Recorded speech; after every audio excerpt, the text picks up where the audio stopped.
அல்லாஹ் நரகத்தின் கொடூரத்தை பற்றி திருக்குர்ஆன்ல பல இடங்கள்ல விவரிக்கிறான். இந்த ஒரு வசனத்தை பாருங்களேன். உமது இறைவனின் தண்டனையிலிருந்து ஒரு சிறு மூச்சு அவர்களை தீண்டினாலும் அவர்கள் நிச்சயமாக எங்களுக்கு கேடுதான், நிச்சயமாக நாங்கள் அநியாயம் செய்தவர்களாக இருந்தோம் என்று கதறுவார்கள். இந்த வசனத்துல தண்டனையை குறிப்பதற்கு அல்லாஹ் பயன்படுத்தும் வார்த்தை நஃப்ஹத்துன்.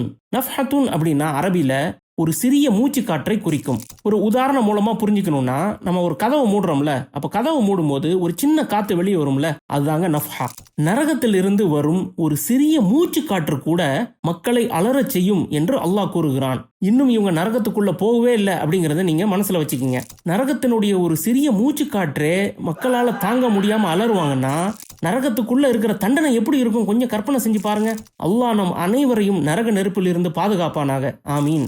பரக்கத்து மிக்க இந்த நாட்கள்ல அல்லாஹ் திருக்குர்ஆன்ல நரகத்திலிருந்து பாதுகாப்பு பெறுவதற்கு ஒரு அற்புதமான துவாவை கற்றுத்தருகிறான்.